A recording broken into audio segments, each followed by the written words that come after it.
جو پرانے شرکاء ہیں ان کو اندازہ ہے کہ عامتاً تقریباً 3 سال سے خانقاہ جمالیہ شہر کے باہر چھوٹے سے گاؤں میں بعض مخیرین کے ذریعے سے سلیقے کے ساتھ ایک نظم خانقاہ کا چلایا گیا۔ حضرت شاہ جمال الرحمن صاحب کی نگرانی میں وہیں پر یہ اجلاس ہوا کرتا تھا۔ مقامی عوارض کی وجہ سے صوبہ آندھرا و تلنگانہ بلکہ جنوب ہند کی ممتاز درسگاہ جامعہ اسلامیہ دارالعلوم حیدرآباد اس ادارے میں اجلاس کو منتقل کیا گیا حضرت شاہ صاحب کے ہی اشارے پر۔ یہ خانوادہ انتہائی بافیض ہے، تصوف، تزکیہ، امارت شرعیہ، اشاعت دین، رجال سازی، علماء پروری، علماء نوازی کا زبردست کارنامہ انجام دیا ہے۔ قریبی زمانے میں اس کے بانی حضرت مولانا حمید الدین عاقل صاحب رحمۃ اللہ علیہ رہے ہیں۔ زبردست کام لیا اللہ تعالیٰ نے، گاؤں گاؤں، دیہات دیہات، ملی مسائل، سیاسی مسائل، حکومتوں کو للکارنا، صاف گوئی، حقیقت بیانی۔ واقعتاً سیاستدان لرزتے تھے حضرت کے استغنا، حضرت کی خودداری اور حضرت کی بے نفسی کی وجہ سے۔ ایسی جمعیت اور اعتدال ربانی اور حقانی شخصیات بہت کم ہی پیدا ہوتی ہیں۔ اسی خانوادے کے ذمہ دار اس جامعہ کے ناظم حضرت مولانا مفتی محمد عظیم الدین جنید صاحب انصاری دامت برکاتہم، جن کی ضیافت، فراغ دلی، وسعت ظرفی کے نتیجے میں یہ محفل سجی ہے۔ ہم حضرت سے جی جان سے درخواست کرتے ہیں کہ وہ خطبہ استقبالیہ پیش فرمائیں۔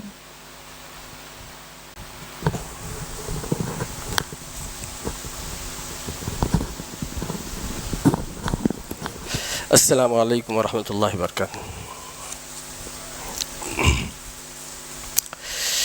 بسم اللہ الرحمن الرحیم۔ الحمد للہ رب العالمین والصلاة والسلام علی محمد خاتم النبیین ورسول رب العالمین وعلی آلہ واصحابہ الطیبین الطاہرین، اما بعد۔ حضرات علماء کرام، معزز سامعین، آج کے اس باوقار پر رونق اجتماع میں سب سے پہلے تو میں اللہ رب العزت کا شکر بجا لاتا ہوں، جس نے ہم لوگوں کو اس خیر و برکت والی مجلس میں جمع ہونے کی توفیق عطا فرمائی۔ آپ تمام حضرات کا علم و عمل کے اس گہوارے جامعہ اسلامیہ دارالعلوم حیدرآباد میں پراتفاق استقبال کرتا ہوں اور آپ سبھی حضرات کا خیر مقدم کرتا ہوں۔ اہلاً و سہلاً مرحبا۔ اور آپ حضرات کا مشکور ہوں کہ آپ اپنی مصروفیات کو چھوڑ کر یہاں تشریف لائے۔ اللہ تعالیٰ آپ کی اس دینی و علمی وابستگی کو قبول فرمائے، آمین۔ اللہ تعالیٰ کا شکر و احسان ہے کہ اس وقت امت کے مسائل کے فکر نے ہم سب کو یہاں جمع کیا ہے۔ یہ فکر انبیاء کی میراث اور علماء کا فریضہ منصبی ہے۔ رسول اللہ صلی اللہ علیہ وسلم نے علماء کے فضائل بیان کرتے ہوئے ارشاد فرمایا کہ عابد پر عالم کی فضیلت ایسی ہی ہے جیسے چودھویں کے چاند کی ستاروں پر۔ فضل العالم علی العابد کا فضل القمر علی سائر الکواکب، کہ تارے خود روشن ہوتے ہیں لیکن وہ لوگ تک اپنی روشنی پہنچا نہیں سکتے، مگر چاند وہ بھی چودھویں کا پوری دنیا کو اپنی روشنی پہنچاتا ہے۔ بس علماء کے لیے یہ بات کافی نہیں کہ وہ خود دین و شریعت پر قائم رہیں، بلکہ یہ بھی ضروری ہے کہ وہ لوگوں کو علم و عمل کی روشنی پہنچائے، امت کے لیے فکر مندی اور بے سکونی و بے قراری امت کے لیے فکر مندی اور بے سکونی بے قراری انبیاء کی میراث کا حصہ ہے، اور علماء انبیاء کے وارث ہیں، اس لیے ضروری ہے کہ وہ اس میراث میں بھی حصہ دار بنیں۔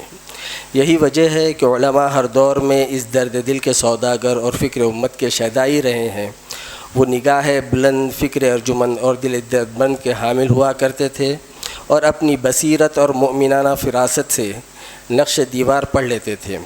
ان کی فکر میں استقامت تھی، امت کو ہر طرح کی فکری و عملی انحراف سے بچانے کی صلاحیت تھی، اور یہ صلاحیتیں جذبہ ملازمت کے تحت روبے کار نہ آتی تھیں، بلکہ امت کے لیے اندرونی تڑپ ان کو بے قرار رکھتی تھی۔ الحمدللہ آج بھی ہمارے علماء اکرام میں اخلاص، دل سوزی اور دردمندی کی جھلک پوری طرح نمایاں ہے۔ گزشتہ 150 سال سے پوری دنیا میں بالخصوص ہندوستان میں جو باطل تحریکات اٹھی ہیں، ان کا سیلاب روکنے کے لیے اللہ کی توفیق سے علماء ہی کھڑے ہوئے ہیں۔ انہوں نے الحاد، احکام شریعت کی بیجا تعویل اور آیات قرآنی کے انحراف آمیز توضیح کو پوری قوت کے ساتھ روکا ہے۔ انہوں نے حدیث نبوی کی حجیت، دین میں اس کی اہمیت اور اس کے اعتماد و اسناد کے خلاف چلائی جانے والی منظم تحریک کا بھرپور اور مؤثر مقابلہ کیا ہے۔ صحابہ کی عظمت، دین میں ان کے مقام و مرتبہ اور اہمیت، اور ان کی سیرت کی نزاہت و پاکیزگی پر جب بھی کسی گروہ نے پتھر پھینکنے کی کوشش کی، علماء اس کے مقابلے کے لیے سینہ سپرد ہو گئے۔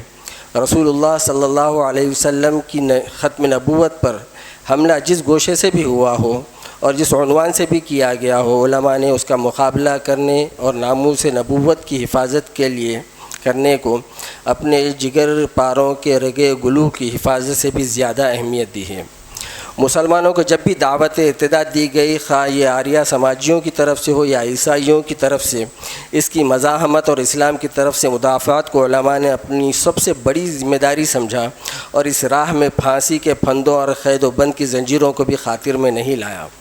دین میں جب بھی انحراف پیدا کرنے اور سنت کے مقابلے میں بدعت کی عمارت اٹھانے کی کوشش کی گئی، تو انہی علماء نے بلا خوف لومۃ لائم اس کا مقابلہ کیا، اور دین کی اس محبت اور سنت رسول کی اس جانثاری کی وجہ سے دشنام ترازی اور تکفیر کی تیر بھی سہے۔ ائمہ، متبوعین اور سلف صالحین جو دین حق کے معتبر ناقل اور شارح ہیں، ان کے خلاف جب ایک گروہ نے بغض و عناد کا راستہ اختیار کیا، تو اللہ تعالیٰ نے انہی کو اس فتنے کے مقابلے میں کھڑا کیا، اور کوئی تحریص اور ترغیب ان کے لیے زنجیر پا نہ بن سکی۔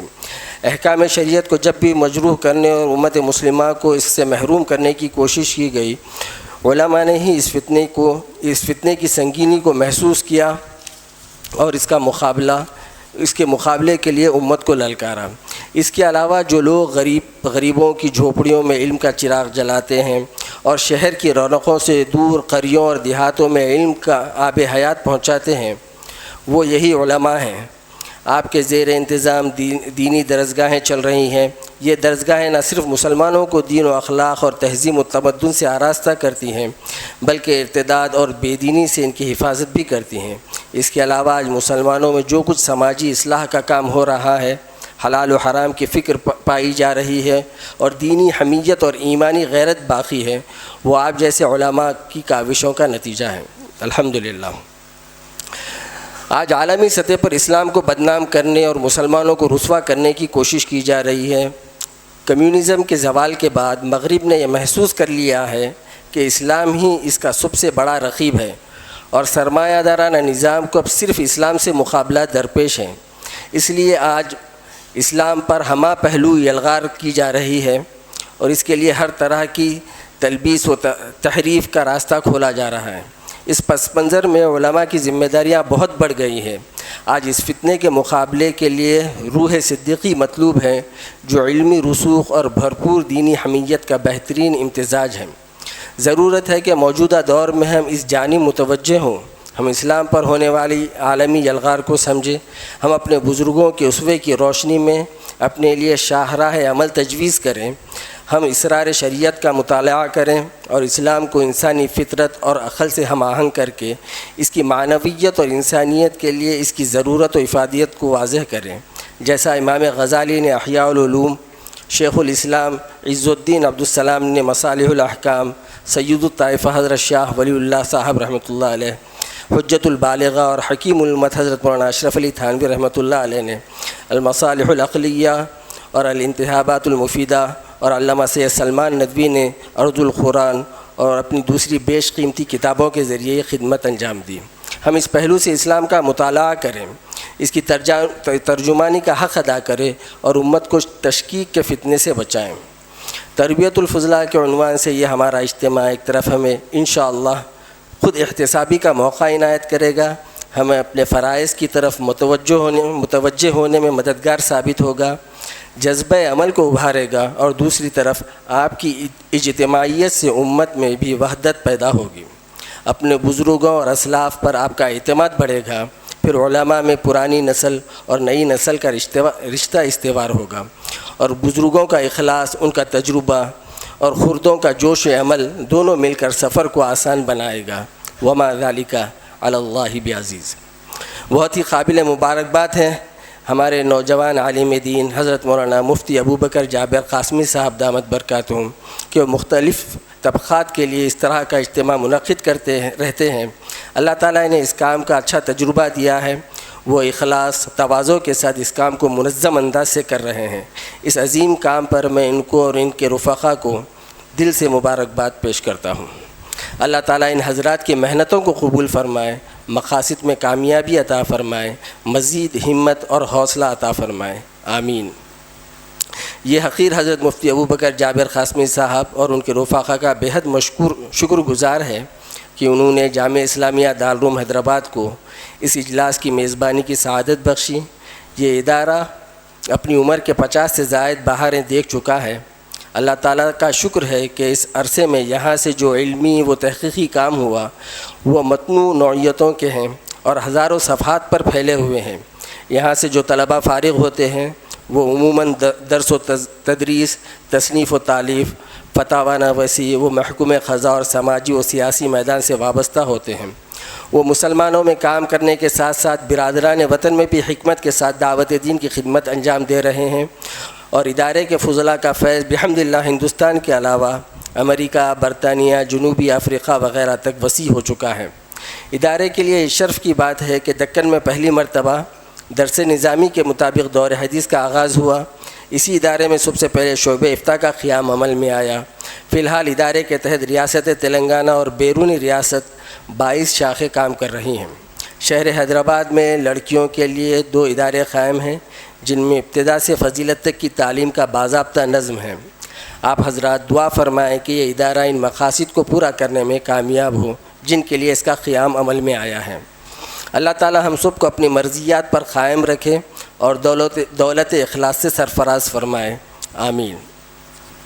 اس موقع سے میں ادارے کے بانیین حضرت مولانا محمد حمید الدین عاقل حسامی نور اللہ مرقدہ اور ان کے دست راز حضرت مولانا محمد رحیم الدین انصاری رحمۃ اللہ علیہ کا تذکرہ بھی ضروری سمجھتا ہوں کہ انہوں نے اپنے خون جگر سے سینچ کر اس شجرہ طوبہ کو پروان چڑھایا اور اس مقام تک پہنچایا۔ نمونے اسلاف حضرت مولانا محمد حمید الدین عاقل حسامی نور اللہ مرقدہ نے تنگی و ترشی کے دور میں کمال بصیرت کے ساتھ ادارے کی سرپرستی فرمائی، اپنے اخلاص، تقوی، طہارت، حلم و بردباری اور آہ سحرگاہی سے ادارے کو بقا و استحکام بخشا۔ اور ثانی الذکر حضرت مولانا رحیم الدین انصاری رحمۃ اللہ علیہ جو اپنی ذات میں خود ایک انجمن تھے، جو کہ نگاہ بلند، سخن دل نواز، جاں پرسوز تینوں کے حامل تھے۔ ان کی مساعی جمیلہ نے نہ صرف ادارے کو مکتب سے جامعہ کی شکل دی بلکہ اسے ہندوستان بلکہ خلیجی ممالک اور مغربی ممالک میں بھی متعارف کروایا۔ فجزاہم اللہ خیر الجزا۔ یہ ساری خدمات اللہ تعالیٰ کی توفیق اور اسی کے فضل سے ہیں۔ آج بھی ہم اس بات کو مان کر چل رہے ہیں کہ ہم اپنی منزل کو پہنچے نہیں ہیں بلکہ ہم راستے میں ہیں، ہمیں آگے اور بہت آگے جانا ہے، اور ہمیں اپنے بہتر نظام تعلیم و تربیت، کردار اور اخلاص کے ذریعے اللہ تعالیٰ اور اپنے بزرگوں اور بانیان ادارے کے سامنے سرخرو ہونا ہے۔ میں آخر میں ایک بار پھر آپ سبھی حضرات کا پرتپاک استقبال کرتا ہوں، خوش آمدید، اہلاً و سہلاً، مرحبا کہتا ہوں، اور مفتی ابوبکر جابر قاسمی صاحب اور ان کے رفقا کا تہہ دل سے شکر گزار ہوں کہ انہوں نے جامعہ کو آپ حضرات کے استقبال اور میزبانی کرنے کا موقع عنایت فرمایا اور میری حقیر دعوت کو قبول فرمایا، اور آئندہ بھی ہمیں اس طرح کے مواقع عنایت فرمائیں گے، اس امید کے ساتھ آپ سے ودا لیتا ہوں۔ تقبل اللہ منا انک انت السمیع العلیم۔ السلام علیکم ورحمۃ اللہ وبرکاتہ۔ وَإِذِ اعْتَزَلْتُمُوهُمْ وَمَا يَعْبُدُونَ إِلَّا اللَّهَ فَأْوُوا إِلَى الْكَهْفِ يَنشُرْ لَكُمْ رَبُّكُم مِّن رَّحْمَتِهِ وَيُهَيِّئْ لَكُم مِّنْ أَمْرِكُم مِّرْفَقًا فَأْوُوا إِلَى الْكَهْفِ يَنشُرْ لَكُمْ رَبُّكُم مِّن رَّحْمَتِهِ وَيُهَيِّئْ لَكُم مِّنْ أَمْرِكُم مِّرْفَقًا